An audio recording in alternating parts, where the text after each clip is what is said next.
Hey Divas, welcome to or welcome back to the channel. My name is Bran, and today we'll be covering one of my favorite shows and my latest hyperfixation, Disney's The Owl House. The Owl House was released on Disney Channel and was created by Dana Terrace. The show, starting in January 2020 and ending in April 2023, consists of 3 seasons, and today we're going to see how well those 3 seasons hold up. This is my Owl House retrospective.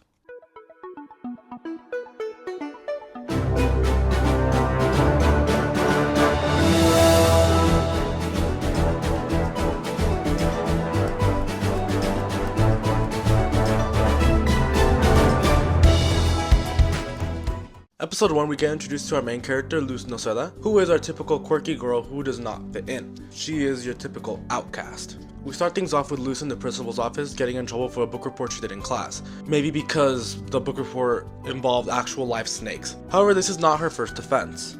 She has done a lot of crazier shit before. Camila, her mother, and the principal both suggest that she goes to a camp. The camp is called Reality Check Camp, basically a camp that shows you how to be a normal person. I put air quotes around normal person heavily. We see that Luz clearly doesn't want to go, but her mother suggested it would be good for her so she learns how to connect with other people who are normal. They push normality in this show a lot. Before she goes, she throws away her favorite book about a witch named Azora into the trash. She says goodbye to her mother one last time, and as she heads to the bus stop. But right before she goes, she says, fuck it, let me just go get my book. She returns back to the trash can, and she sees that the book has been stolen by this little owl creature. She chases the owl creature, and it jumps through a door, which looks like a portal. And she says, well, fuck it, I'll just go in. So she goes through the portal, noticing that she is now in a completely different world. She is now in the Boiling Isles. This is where she meets Ida the Owl Lady, an old wise woman who was a very powerful witch, which we'll soon see. But right here, we see that she is collecting human stuff, trash, and names it artifacts, and she sells it to other people. Before their friendship could flourish, however, we find out that Ida is a criminal, who is being chased by multiple guards. As they escape the guard, Ida takes Luz to the Owl House, which is why the name of the show is The Owl House. The Owl House is controlled by a bird tube demon named Hooty, which is a fan favorite. We also get introduced to King, whose full title is the King of Demons, which is another fan favorite, my personal favorite. You could also see that he's up there. Luz kind of freaked out by this whole world that she's in, being basically the exact opposite of her own. She wants to go home. But Ida says she can't go home unless she helps him out first. She says that King's crown, the one that supplies him with all his power, has been stolen by the guards and is locked up in a cell. The crown is behind a force field that only a human could pass through. Ida says if Luz helps him, she could go home. So she doesn't really leave her with much of a choice. So Luz agrees, and they travel to the dungeon where the crown is being held. The dungeon the crown is being held at is called the Conformatorium, which is not just full of stuff that was stolen, but of people who are imprisoned there for being considered outcasts. You see, again, the theme of outcasts is still prevalent in this first episode. These criminals have done basically nothing wrong. They're just living life, maybe a bit quirky and not normal, but that doesn't mean they're criminals. However, the Boiling Isles thinks otherwise. Luz has a conversation with a couple of them and realizes this, and she thinks it's really unfair for them to be punished just for being different. They make their way to the crown, and Luz goes through the force field and brings back a crown that is made of cardboard that says Burger Queen. Kind of like Burger King. Anyway, therefore, the crown has no actual power. She gives it to King, and he becomes ecstatic, very excited that he finally has his power back. This is when Ida explains to Luz that the crown, doesn't have any actual power, but that's not what matters. What matters is that the crown makes King happy, and that's all that she wants. Then she tells Luz that there isn't much in this world that she has for herself, and she doesn't have too many friends or allies at all. She is alone, it's just her and King. And she says that's why she would do anything for King, because she says, and I quote, "Us weirdos have to stick together," which is one of the main themes of the whole show in my opinion, and it comes up very often as well. Unfortunately though, the guard named the Warden, who attacked them in the first scene, comes back and chops off Ida's head and destroys King's crown. However, Ida for some reason didn't die. Her limbs are detachable. Neck, feet, arms, everything. So you could just chop her up and she would still be alive. Scary. Turns out the Warden hasn't been chasing Ida just because she's a criminal, but because he has a crush on her. maybe you shouldn't cut off her head, but hey, that's just me. And he asks her out. Obviously she says no. Ida tells Luz to escape while she still can, and she says that she'll fend off the Warden. However, Luz feels really bad leaving her new friends behind, and also leaving all the weirdos still in captivity. So before she could escape, she helps Ida and King escape with her, and along with them, she breaks out all the other people as well. Again, stating that it's not fair that they should be punished just for being different, and because she could relate to them on some level. Because remember, back in the human world at her school, she was also deemed the outcast. To end this battle, they all team up against the Warden to beat him up, and they win. Ida takes note of this, and she realizes that the human has a lot more potential than at first thought. To end the episode off, Ida keeps her promise and opens the portal door so Luz could go back to her home. However, Luz remembers that if she does go back, she will have to go to the camp for a couple months. So instead, she makes a decision to stay in the Boiling Isles, saying that she believes that she could learn more from this place than she ever could at the whatever the camp was called. The reality camp? Like, girl, what is that? She also tells Ida and King that she feels like she does not fit in at home, and so maybe she could find her way to fit in here with them. And brings up the same thing that Ida said earlier, that us weirdos have to stick together. So therefore, Ida closes up the portal, Luz stays in the Boiling Isles, and that's where our show begins. Episode 2 starts off with Luz waking up, being really excited to be Ida's apprentice. However, it is not all it's cracked up to be. Instead of starting off with some magical spells or something, Ida has Luz deliver some potions to the neighboring town of Bonesborough. Although that task may sound simple, it is much more difficult than you think, because the Boiling Isles is drastically different than Earth. We do get a better look of the Isles, and honestly, I would not stay there. Luz hypes herself up by saying that there must be a reason why she's the only human on the Isles.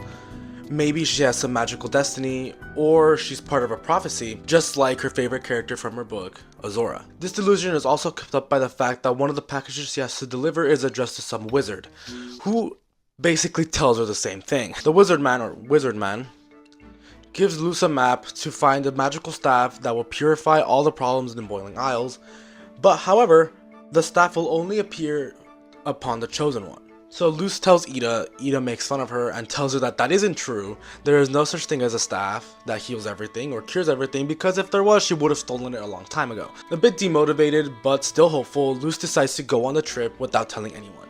And honestly, it goes pretty well for the first like 90% of the trip. Every turn she takes, she is continually reminded and told that she is the chosen one, that she has a fate bigger than everyone else's, and that she will be the change that the Boiling Isles needs. However, Ida is a bit suspicious and doesn't think that this is real, and also doesn't understand why the wizard would play these games on Luz, so therefore her and King follow her. Turns out everything that Luz was seeing was an illusion, which erased like after she left the area she was in. So therefore, every time Ida passed by every area she's been through, it's just destroyed. Nothing but trash at that point. Once Luz reaches the staff, she realizes that this whole scheme was a trap by the wizard, who turns out to be an octopus demon. His goal was to trap Luz, which would force Ida to come rescue her, which would give him the perfect advantage to destroy Ida. However, with both of them working together, Ida and Luz manage to defeat the octopus demon, and they escape safely. After this, Luz is kind of disappointed that she didn't end up being a chosen one or anything, but Ida tells her that this is okay.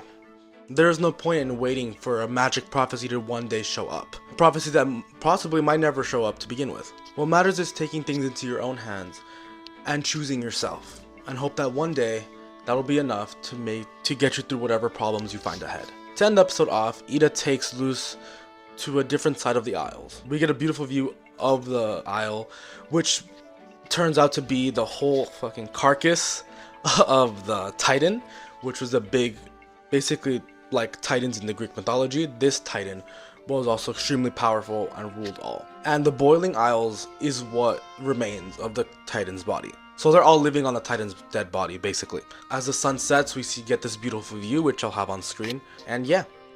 Also, a quick side note before moving on to the next episode, I think it's kind of ironic that they push the idea that Luz isn't the chosen one. And I get it. Like, whoever's watching, they don't want to push on this belief that we as individuals are chosen ones. That's not really how this world works. But it is ironic that Luz does end up being the chosen one and is the one that brings ultimate change into the Boiling Isles in the next 3 seasons. Episode 3, Luce is really grateful for all that Ida and King have done for her. However, she thinks she could learn a bit more magic and advance her abilities more if she attended an actual magic school. Ida hates school because she hates the way that they teach magic in a proper way, even though magic is not supposed to be proper at all. It's supposed to be wild and free. On her way home, Luce runs into a girl named Willow, a young witchling who has not completely mastered her power. You see, at the school, specifically Hexside, which is where Willow attends, all magic is divided up into different tracks. Each track focuses on a specific set of magic and skills that you will one day master if you complete the track. Her parents chose for her to do the Abomination track, which supposedly is the most advanced track and the one that brings the most results. However, as we see, she would do a lot better if she were to focus on the plant track. Then we meet Amity, the top student of the Abomination track, and my personal favorite. I love her, guys. She's also right up there. Anyways, at first though, Amity is really mean to Willow. She basically degrades her for not being able to create a proper abomination like she can, even taunting her by calling her Half a Witch Willow, a nickname that will traumatize her for years to come. You may think that Amity is just some rich witch. You know what I meant to say. But no, they do have a backstory that we will get into later. Anyway, Luce and Willow talk it out and they make a deal. Luce will disguise herself as Willow's abomination, so therefore Willow could get a passing grade by bringing an actual working abomination, and Luce gets a chance to explore the school. Once in school, we get introduced to Willow's friend Gus, who is younger than the rest of the students there, but is still very powerful and very smart. His track is the illusion track, and he also takes a very big interest in human artifacts and just humans in general. He's very interested. And he gets even more interested when he meets Luce, you know, an actual human. Once in class, Willow follows through with the plan and presents Luce as her abomination. And thankfully everyone was fooled and everyone thinks that the abomination was A+, 10 out of 10, perfection. And she even takes away the top student spot from Amity, which, first of all, I feel like Amity has been top student for like, what, 2 years? How did you just take that from her from one project? Anyways, good for her. As you can imagine, Amity was very upset by the fact that she was no longer top student, so she basically stalks Willow the whole day, and she starts to catch on that Luce is not an abomination, but actually a person. However, she bites off a bit more than she can chew, and she gets in trouble by the principal, named Principal Bump. So you girl boss a little too hard there, queen. Let's take a step back. Anyway, so it turns out Amity actually ratted Willow out, so never mind, that is not queen shit. It's okay, I still love you, girl. Anyways, so in order to prove that Luce is an abomination, Willow is asked to cut into her to see her ingredients and what she's made of. So obviously you can't cut a human open without, you know, them bleeding to death, so therefore Willow and Luce escape Principal Bump. However, before they could get out of the school, he manages to seal them in. Principal Bump has abominations chasing after them, but thankfully, early in the episode, Ida gave Luce a seed, saying that it's always important to be resourceful and have shit on you no matter what, because you never know what you may need. And coincidentally, this seed is what Willow needed to make their escape. She uses her plant magic and lets the seed grow into these beautiful vines that destroy the abominations and give Luce a chance to escape. Before the episode ends, we learn that Principal Bump is actually really impressed with Willow's ability to use plant magic, and actually right on the spot switches her to the plant track, which is where she should have been in the first place, but hey, you know what, at least the change was made sooner rather than later. So both Willow and Gus come to the Owl House to visit Luce to tell her that Willow is A, alive, B, did not get in trouble, and C, switched over to the plant track, and that unfortunately, due to the chaos that happened today, Luce is now banned from Hexside. However, Luce doesn't mind it, saying that she is very grateful to have a mentor like Ida at her side. Episode 4, we learn 2 important things. One, that Luce is not a witch, so therefore she could not cast spells like a witch because she doesn't have a magical heart vial thing on her heart that gives her magical abilities. However, Ida shows her how to cast the light spell, which is basically drawing a circle and then light appears. I'm also not a witch, so therefore I cannot have that happen, I'm sorry. Luce records her just to analyze it later. We also learn that conducting big spells, such as surrounding the house with a force field to protect them from anything, I don't know, like the acid rain fire that they're going through, really tires Ida out, and if she exceeds herself too much, she does just faint, which happens in the middle of their lesson. However, as she's out like a light, the house does get attacked by a demon. A demon so strong that they literally rip Hooty off, or literally break Hooty off, which remember Hooty's a door. They break him off and leave him on the floor dead.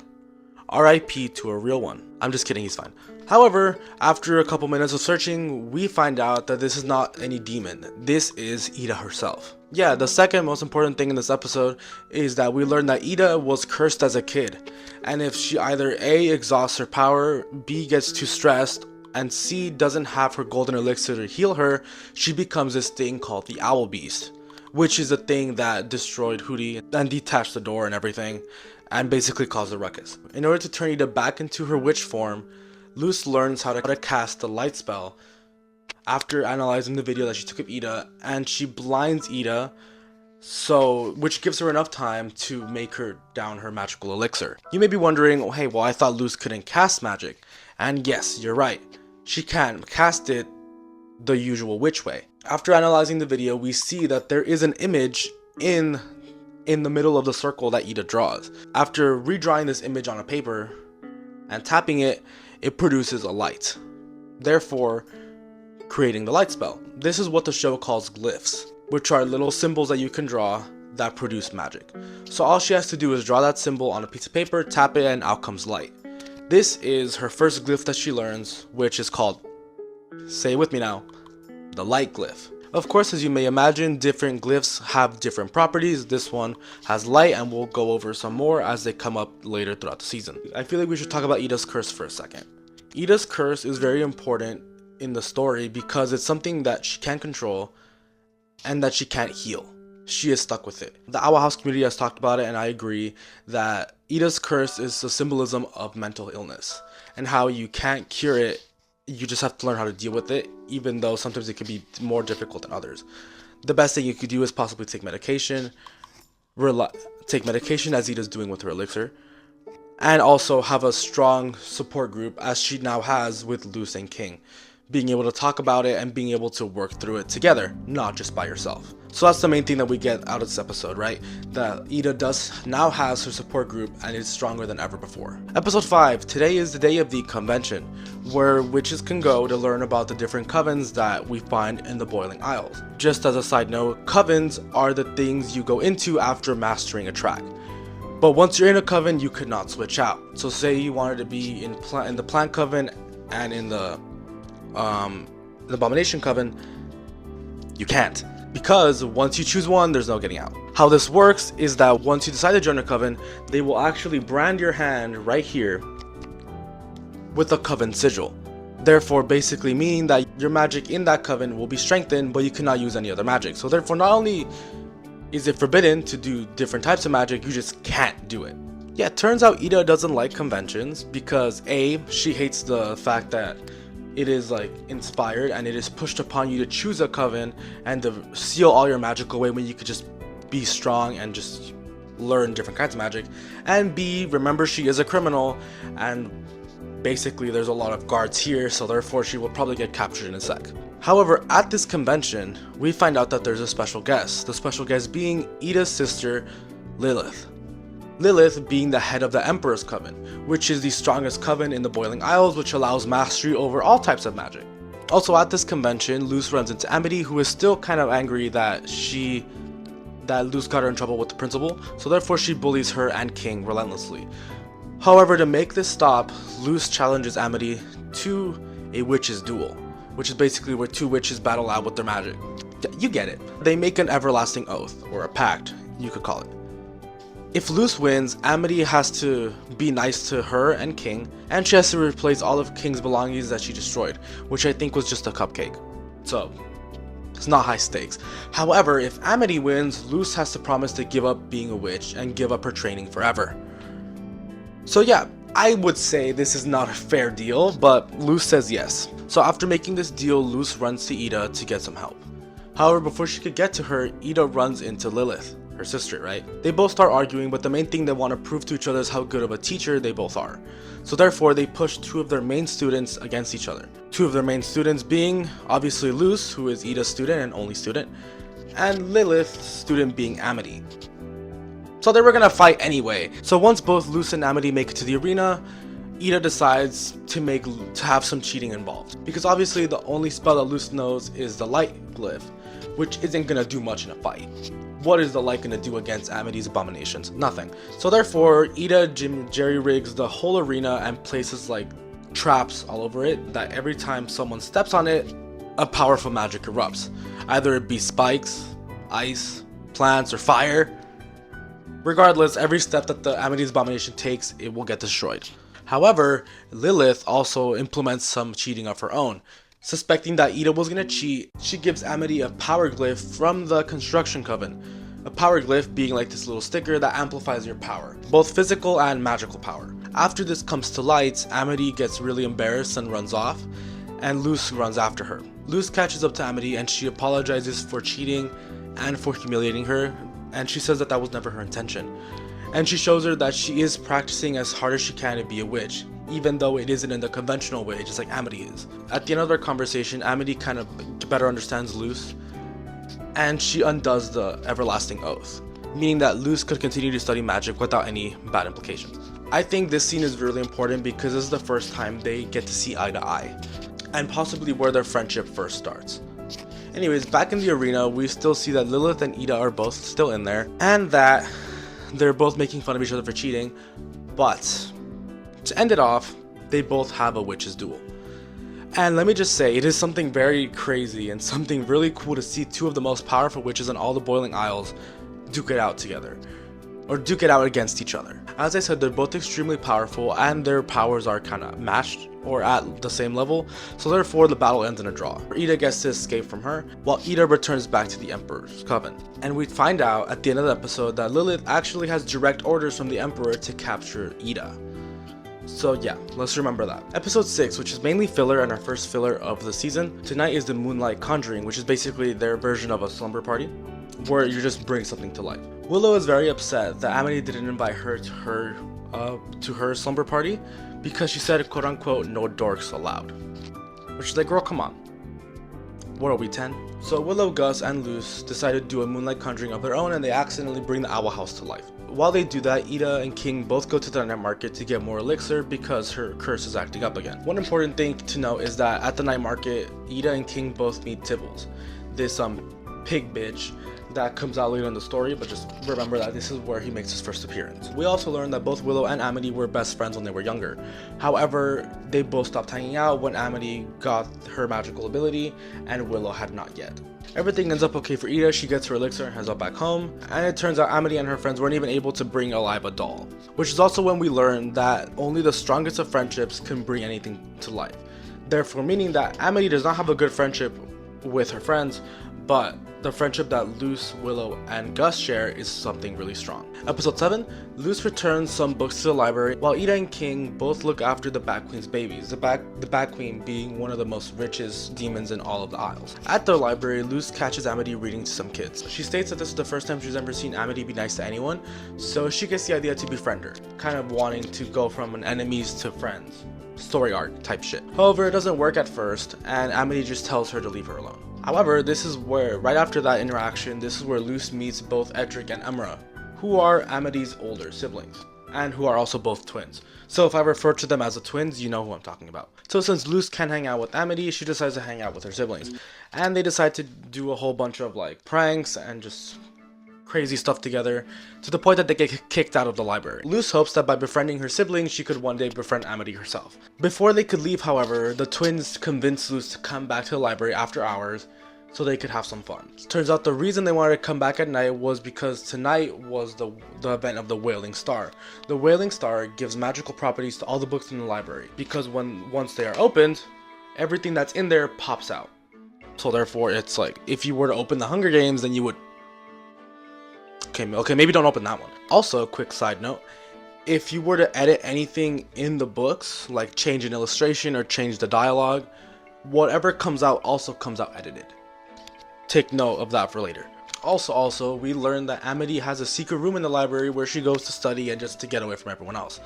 And this is when we actually learned that the twins' true intention wasn't just to play around with the books, fun magical properties because of the Wailing Star, but it was to get Amity's diary and to use that against her and share all her secrets to the school. Just because they're kind of getting annoyed of her and her... what would you call it? and her high-strung attitudes, I guess. They say that she's a bit too serious and have to knock her down a couple pegs and put her into place. Luz feels really bad and she doesn't want to give the diary to the twins, so as they wrestle for it, it falls down and all the pages in the diary kind of fall out. So as Luz is picking them up, unfortunately Amity does walk in and sees that she has all the pages in her hand. Amity is really upset by this and she just deems Luz a bully, which is crazy coming from her because she's literally bullying everyone else, but sure. I guess in that case, Luz kinda did seem like the bully. Luz chases after her to apologize, but before she can get the chance, we see one of the altered characters that they brought out of the book before is now chasing both her and Amity. This character is Odabin, which is the character that Amity was reading to the kids about. This character is supposed to be nice and friendly and just wants to make friends and have a good time with everyone. However, when the twins alter the context, he is now not a friendly friend, but instead an aggressive friend who will forcefully have you at his side. Yeah. He tries to capture both Luz and Amity and wants to stitch him into the pages of a book. However, they both work together to change him back by erasing the illustrations, or by erasing the changes in the book, which changes him back to the original Odabin. Once the change has been made, Luz closes the book, therefore ending the nightmare. So after this whole incident, Amity and Luz do become closer friends. They're still not like this, but just let them cook. She even lets Amity borrow the 5th Azora book, which she notices when she's in her little room that she is missing the 5th one. So she thought it would be great for her to borrow it. Also, when Luz comes back home, she sees that Ida and King had a really good time with the babies. Again, Ida's mother instincts are taking over. And yeah, that's it. Episode 8, another filler episode. In this one, Ida, King, and Luz all swap bodies so they could see who in fact has the most difficult life. And yeah, like most pieces of media that do these little switch things, we find out that they all have difficulties in their life, so therefore none of them live stress-free. So they switch back at the end of the episode and everything's good. Also, another important thing to note is that in this episode we find out that both Ida and Lilith at one point did train together to join the Emperor's Coven. But of course, something happened down the road that caused Ida to hate covens. We'll see. Episode 9, we have Luz go back to Headside to help Gus analyze some human artifacts brought in by some other student trying to take his place as the principal of the Human Appreciation Society. But if you remember from the 3rd episode, Luz has been banned from Headside. But to get her back in, Gus lies to her and tells her that due to his status as a principal of his club, he is able to get her back in without any problem. As Luz is helping Gus, Ida has a change of heart. She thinks that it might actually be better for Luz to go to Headside, just like she did many years ago. So what she decides to do is go to Headside herself, talk to the principal, and maybe hope that she could get a spot for Luz. He says yes, if she can undo all the pranks and everything that she did when she was there as a student. Back to Luz and Gus, Luz does her job and analyzes all the artifacts, which basically solidifies his place as the principal of the club. However, the new kid trying to take his place, his name is Bartholomew. Picture. He is not okay with this, and he found out that Luz is banned from Headside, so therefore, he tells the guards, which chase Luz and trying to get her out of there. So the guards take not only Luz, but Gus into detention. And yeah, detention in this universe is way worse than our detention. Turns out detention is basically a living demon who traps students in this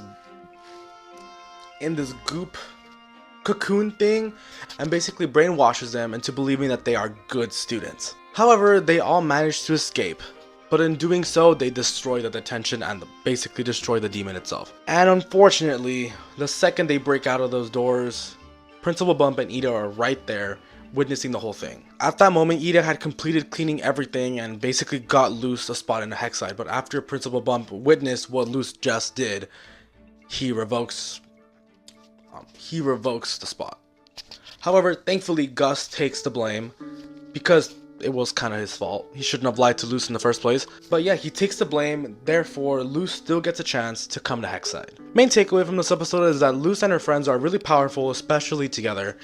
And now they get to study together and learn together, and their bond will only grow from here. Episode 10, we get more of Owlbert's backstory, Owlbert being Ida's Palisman. You know, the owl. We learn that he was actually crafted by Ida's own hands, and that he is one of Ida's most prized possessions. The main meat of this episode is that Luz wants to go to a grudgeby game, their version of rugby I think, or football. It's a sport, however, her and her friends miss the bus, so what she decides to do is take Ida's Palisman and use that as the right to Glandis. She would have asked Ida if this was okay, but unfortunately Ida's curse was acting up. But this time it acted a little differently. She transformed into the owl beast, but she was still half conscious as Ida. So she was half in control. King unfortunately takes advantage of this and takes her to the playground so he could harass and basically deal with a kid that wronged him earlier that day. Buddy, usually I'm with ya, not on this one. You're endangering Ida and the child. Anyways, back to Luce. As they make their way to the Grudgeby game, Luce accidentally crashes into a tree, accidentally breaking Owlbert. Like he literally has a crack on his head. Owlbert, being in shock and just in disbelief and in pain, he runs away into the wood, or he flies away into the woods. Luce, Willow, and Gus, who were also riding on the staff, go with her. We see that Owlbert retreated to the Bat Queen, which remember, episodes before with the children. The Bat Queen sees the damage caused to Owlbert and she is really upset by this. Luce says she will do anything to get Owlbert back, but she says she won't give him back unless she completes gruesome challenges that she has set up for her. All these challenges are basically chores that she didn't want to do, so after she completes all the chores, the Bat Queen still thinks that Luce is not worthy enough to have Owlbert, so she attacks her herself. After fighting and basically having Luce in her corner, Owlbert decides to defend her, and he talks to the Bat Queen saying that Luce is worthy and that Luce loves him and he loves her. Therefore, the Bat Queen is convinced and lets Owlbert return to Luce, and therefore the Owl Lady. You may be wondering, why is the Bat Queen care so much about Owlbert? This is when we learn that the Bat Queen was a Palisman herself. A really big Palisman, and to who, I don't know, and your guess is as good as mine. We never actually find out. But we learn that she was kind of disregarded after she was deemed broken. And therefore, she has dedicated her life to help all Palismen who suffered the same fate. And she just thought that Owlbert will be suffering the same fate. But Luce reassures her that Owlbert will forever be loved, if not by her, by Ida. And if not by Ida, whoever else would one day take up that Palisman. Owlbert will never not have the love he deserves. Anyways, back to Ida and King. Ida does get captured, but King finds a way to kind of bring her back, and they both escape captivity together. Main thing that we learn is that Ida's curse is in fact getting worse, and that the golden elixir is no longer having the same effect as it used to, or at least the effect isn't lasting as long as it once did. Alright, and that is a wrap on the first 10 episodes of Season 1 of The Owl House. Honestly, I think it's a pretty good start to the show. We do start off kind of slow, but it's necessary in order to build up the world and the characters we see in it. I also really like that we don't just focus on Luce, our main character, but we also focus on the people around her. I feel like all the characters at least get some growth, obviously some more than others, but this is all important because they're all going to play a crucial role in the next couple seasons. And by couple, I literally mean couple seasons. There's 2 left. So yeah, be ready for that big increase in just storytelling and lore and everything. It's about to get a whole lot better. Anyway, that's it for me today. Thank you guys so much for watching. I know this one was kind of on the longer side. A lot of my retrospectives are. But yeah, again, thank you for watching. If you don't mind, please like and subscribe. It really helps me out a lot. And yeah, I hope to see you guys next time for part 2. That's it for me. This was Bran. Thank you for watching. Bye.